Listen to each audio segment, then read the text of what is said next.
নমস্কার বন্ধুরা, আপনারা দেখছেন পূর্ণ ব্রহ্মজ্ঞান ইউটিউব চ্যানেল। আমি চন্দন মুখার্জি আপনাদের সঙ্গে। আজকে আমরা যে বিষয় নিয়ে আলোচনা করব, আশা করি থাম্বনেলে আপনারা দেখে নিয়েছেন আজকের আলোচ্য বিষয় কি। হ্যাঁ বন্ধুরা, ঠিকই দেখেছেন আপনারা। আজকের আলোচ্য বিষয় হলো, আপনার যদি জন্মকুণ্ডলিতে অষ্টম ভাবে কেতু বসা থাকে তাহলে আপনারা কি ফলাফল পেতে পারেন। দেখুন, অষ্টম ভাব মানে কি? গুপ্ত ভাব, যে কোনো জিনিস সিক্রেট, প্রাইভেসি। তো সেই গুপ্তভাবে কেতু এবং অষ্টম ভাব মানে কি? আকস্মিক পরিবর্তন, আচমকা জীবনে কিছু পরিবর্তন, সেটা ভালো হলে ভালো, খারাপ হলে খারাপ পরিবর্তন, মোটামুটি পরিবর্তন, লাইফ চেঞ্জিং জায়গাটা হচ্ছে অষ্টম ভাব। তাহলে অষ্টম ভাবে কেতু মানে জীবনে আকস্মিক কিছু পরিবর্তন হতে পারে। ইউ টার্ন, হঠাৎ করে দেখছেন জীবনটা একভাবে যাচ্ছিল, কেতুর মহাদশা, কেতুর অন্তর্দশা, কেতুর প্রত্যন্তর দশা আসতে জীবনে একটা ইউ টার্ন বদলে গেল। বা কেতু যেই গ্রহের সঙ্গে বসে রয়েছে, যেই গ্রহের দৃষ্টি যুক্ত হয়ে বসে রয়েছে, সেই গ্রহের মহাদশা এবং কেতুর অন্তর্দশায় আপনার জীবনে একটা মেজর পরিবর্তন দেখা গেল। হতেই পারে, আপত্তির কিছু নেই বা অবাক হওয়ারও কিছু নেই। অষ্টম ভাবে যেহেতু কেতু, সাধন মার্গের জন্য খুব ভালো। যে সমস্ত ব্যক্তিদের জন্মকুষ্ঠিতে অষ্টম ভাবে কেতু আছে, আপনারা হয়তো ভালো আর্নিং করছে, আপনাদের সোর্স অফ ইনকাম আলাদা, কারণ অষ্টমে কেতু মানে দ্বিতীয় ভাবে হয়তো রাহু। ঠিক আছে, অষ্টমে কেতু তার মানেই কম্পালসারি দ্বিতীয় ভাবে রাহু। ভালো একটা সোর্স অফ ইনকাম আপনার আছে, কিন্তু দেখবেন যতই আপনি ইনকামের মধ্যে থাকুন না কেন, আপনার মনটায় সাধন পথে একটু সাধনা করব, একটু মেডিটেশন করব, একটু পাওয়ার যোগা করব, এর দিকে মন যাবে। তাহলে দেখবেন সাধন মার্গে কিন্তু দুর্দান্ত উন্নতি এই অষ্টম ভাগে কেতু দেয়। অষ্টম ভাগে কেতু মানেই কিন্তু সাধন মার্গ মানে কিন্তু এটা ভেবে বলবেন না আজকাল যেমন বশীকরণ, উচ্চাটন, বাণ বিদ্যা, এ সমস্ত নয়। সাধন মার্গ মানে উচ্চ থেকে উচ্চতর সাধন মার্গ, সেসব কিন্তু কেতু আপনাদের দিতে পারে। আচ্ছা, অষ্টমে কেতু মানে গুহ্যদ্বার, পায়ুপথ, অর্থাৎ পায়খানা করার যে দ্বার, যে প্রবেশদ্বার, ঠিক আছে, যেখান দিয়ে পায়খানা হয়, মেয়েদের জননাঙ্গ এবং শরীরের আভ্যন্তরীণ সিস্টেম। শরীরের আভ্যন্তরীণ সিস্টেমে কিছু রোগ ভোগ দিতেই পারে তার দশা, তার মহাদশা, তার অন্তর্দশা চলাকালীন। কিন্তু অষ্টমে যখন আপনার জন্মকুষ্ঠিতে কেতু থাকবে, দেখবেন সাধনা 6 মাস এক রকম হয়, আবার 6 মাস অন্যরকম হয়। এইটা হয়তো অনেকে জানেন না, এটা জানারও কথা না, সাধারণ মানুষের কথা না। সাধনা দু ধরনের হয়। একটা হচ্ছে আমরা একটা সাধনা করি 6 মাস, এই সহস্রার থেকে, ব্রহ্মতালু থেকে ভগবানের কৃপা দৃষ্টি যাবে, শরীরের অভ্যন্তরীণ 7খানা চক্র একদম মূলাধারে গিয়ে শেষ হবে। ঠিক আছে, আরেকটা করা হয় মূলাধার থেকে আমাদের শ্বাস ঊর্ধ্বগামী হয়ে একদম সহস্রার থেকে শেষ হয়, সহস্রার গিয়ে ঠেকে শেষ হয়।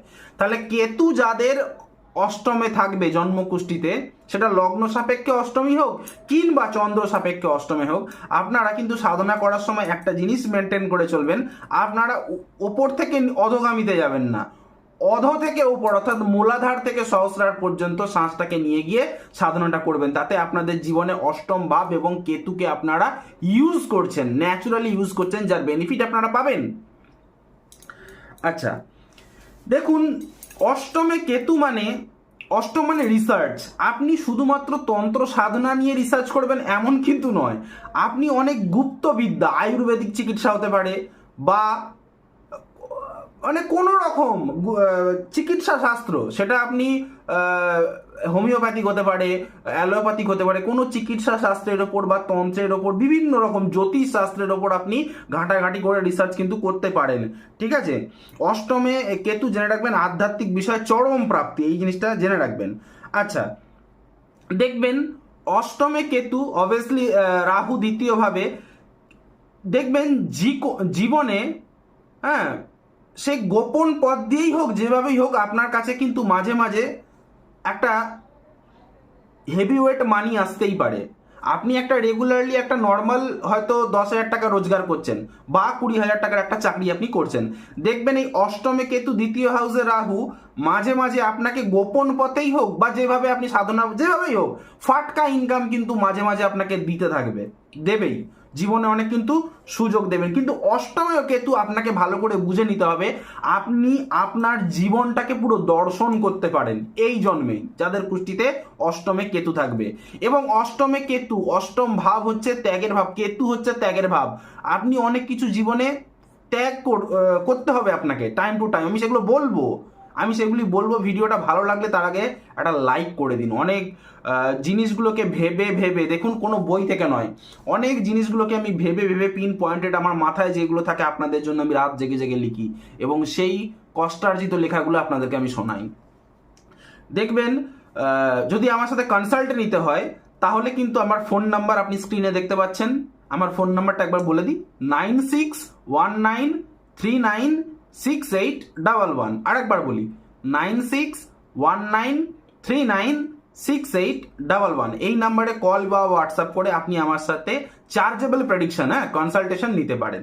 আচ্ছা, যাই হোক, এবার আমি বলছি অষ্টম স্থান হচ্ছে সবসময় বর্জন বা ত্যাগের স্থান, আর দ্বিতীয় ভাবটা হচ্ছে সবসময় কনজিউম অর্থাৎ গ্রহণ করা, সেভিংস করা। যেহেতু ওই জন্য বলা হয় দ্বিতীয় ভাব হচ্ছে আপনার সেভিংস মানি।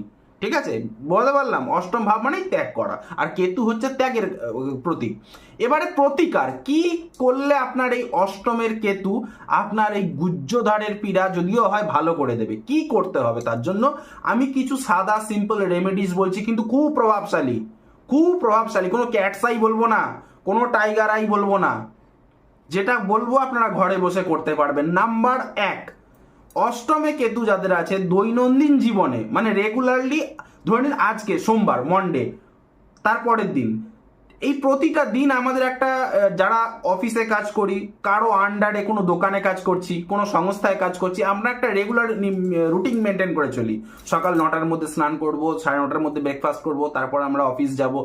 এই যে রেগুলারলি যে দিনচর্যার মধ্যে কিন্তু ছোটখাটো পরিবর্তন আনতে হবে। অটোমেটিকলি আপনার অষ্টমের কেতু আপনাকে ভালো ফল দেবে। জীবনে মাঝে মাঝে কিছু বদল বা ত্যাগ করতে হবে। যে জিনিসগুলো পুরনো জিনিস বাড়িতে আপনি ইউজ করছেন না, আনইউজড, বা আপনি ডিসিশন নিয়েছেন আর ইউজ করবেন না কিন্তু জমিয়ে রেখেছেন, সেইগুলোকে মাঝে মাঝে দিন না। গরিব দুস্থ ব্যক্তিদেরকে কোনো শনিবার দিন ডেকে আপনি দান করে দিন না, কোনো আপত্তি নেই। শনিবার অথবা সোমবার দিন দান করে দিন না, কোনো আপত্তি নেই। অর্থাৎ মাঝে মাঝে অপ্রয়োজনীয় জিনিসপত্র দান করে দেওয়াই ভালো, যেগুলো আপনি ইউজ করবেন না। ঠিক করেছেন। দেখুন, পয়েন্ট নাম্বার 3, জীবনে আপনি কোনো বড় কাজ করার সময় সবসময় প্ল্যানিং, অষ্টমে কেতু একটা প্ল্যানিং করে কাজটা করছেন। অষ্টম ভাব এবং কেতুটাকে আপনি ন্যাচারালি ইউজ করুন, এই নিয়মটা মেনে সিক্রেটই রাখুন। আপনার জীবনের কোনো চরম জিনিসটা যেটা করলে আপনার উন্নতি হবে, সেরকম প্ল্যানিং আপনি করে রেখেছেন, এটা করলে আমার উন্নতি হবে, 2-4টে পয়সার আমি মুখ দেখব, সেই গুরুত্বপূর্ণ জিনিসটাকে রিভিল করবেন না, সিক্রেটটাকে সিক্রেটই থাকতে দিন। সিক্রেটটাকে যদি সিক্রেট রাখেন তাহলে আপনার এই অষ্টম ভাব, যেটা কিনা রহস্য, যেটা কিনা মিস্টিরিয়াস, যেটা কিনা সিক্রেটকে রিপ্রেজেন্ট করেন, এবং কেতু হচ্ছে গোপনীয়তার কারক গ্রহ, তাহলে অষ্টম ভাব এবং কেতুকে আপনি সঠিকভাবে ইউজ করলেন। বুঝতে পেরেছেন? যখনই আপনি আপনার কোনো প্ল্যানিংকে, অর্থাৎ যেটা হচ্ছে লাইফ চেঞ্জিং একটা প্ল্যানিং আপনি ভেবে রেখেছেন, যখনই আপনি রিভিল করে দেবেন কোনো বন্ধু বান্ধব, কোনো আত্মীয় স্বজনের মধ্যে, তখন দেখবেন সেই প্ল্যানিংটা প্রপার, সেই প্ল্যানিংটা কিন্তু ফেলিয়ার হওয়ার চান্স অনেক বেশি, বা হবেই না। ডাইরেক্ট বলা যায় সেই প্ল্যানিংটা ভেস্তে গেল পুরো। তার থেকে সেই প্ল্যানিংটাকে চেপে রাখুন নিজের মধ্যে, আপনার অষ্টম ভাব এবং কেতু অটোমেটিকলি রিচার্জ হয়ে যাবে, আপনাকে কিন্তু সঙ্গ দেবে। পয়েন্ট নাম্বার 4, এই জিনিসটা আপনি দিনের মধ্যে 2-4 বার করতেই পারেন, কোনো আপত্তি নেই। সোজা হয়ে বসবেন, মেরুদণ্ডটা সোজা হয়ে বসবেন এবং নিঃশ্বাসের সঙ্গে সঙ্গে নিজের পায়ুপথকে খানিকটা হোল্ড করে ভিতর দিকে সংকোচন করে রাখবেন। ঠিক আছে, মেডিটেশনের মতো। আপনি বুঝতে পারছেন কি করতে বলছি। যেখান দিয়ে আমরা পায়খানা করি সেই পায়ুদারটাকে ভিতর দিকে সংকোচন করতে হবে। কেন? এবার যদি বলি কেন সংকোচন কেন করতে হবে, প্রসারিত কেন না? কারণ রাহুর কাজ হচ্ছে প্রসার করা, আর কেতুর কাজ হচ্ছে সংকোচন, গুটিয়ে রাখা। এবং অষ্টম ভাব হচ্ছে যেহেতু ভিতর দিকে, অর্থাৎ যতটা পারে সিক্রেট, তাই গুপ্ত জায়গাকে ভিতর দিকে সংকোচন, সোজা হয়ে নিজের পায়ুপথকে ভিতর দিকে সংকোচন করে হোল্ড করে রাখুন। খানিকক্ষণ হোল্ড করে রাখবেন, মিনিমাম 5 সেকেন্ড 10 সেকেন্ড, তারপরে রিলিজ, মানে নিঃশ্বাসটাকে টেনে নিলেন, হোল্ড করে রাখলেন, 1 2 3 4 5, রিলিজ, আবার নিঃশ্বাসটাকে নিয়ে নিলেন, হোল্ড করে রাখুন, সংকোচন করুন বায়ুপত্রাকে। এইভাবে 5-10 বার করে দিনে 3-4 বার করুন, দেখবেন আপনি অনেকটা জীবনে দেখবেন আকস্মিক কোনো নেগেটিভ অর্থাৎ বাজে পরিবর্তন থেকে নিজেকে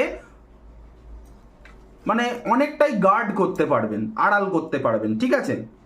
এবং অর্থ সম্পদের কিন্তু একটা প্রাচুর্য আপনি দেখতে পারবেন। এই প্রাকৃতিক রেমেডিসগুলো আপনাদের কেউ দেয় না, এইগুলো আমি আমাদের ক্লায়েন্টদেরকে দিই, পার্সোনাল ক্লায়েন্টদেরকে আপনাদের জন্য রেখেছিলাম। এগুলি করে দেখুন। ক্যাটস আই তো অনেক দূরের কথা, ক্যাটস আই আপনার জন্মকুষ্ঠিতে দেখতে হবে কত ডিগ্রিতে বসে রয়েছে, পীড়িত হয়েছে নাকি কোন ভাবে বসে রয়েছে, কোণে বসেছে না কেন্দ্রে বসেছে, সেগুলো সমস্ত কিছু দেখতে হবে। যার জন্য একটা সময় লাগিয়ে বিস্তার কনসালটেশন প্রয়োজন বোধ করলে আমার সাথে কনসালটেশন নিতেই পারেন। 501 টাকা ফিস আমার। আজ এখানেই শেষ করলাম। ভালো থাকুন, সুস্থ থাকুন, দেখা হচ্ছে পরের ভিডিওতে।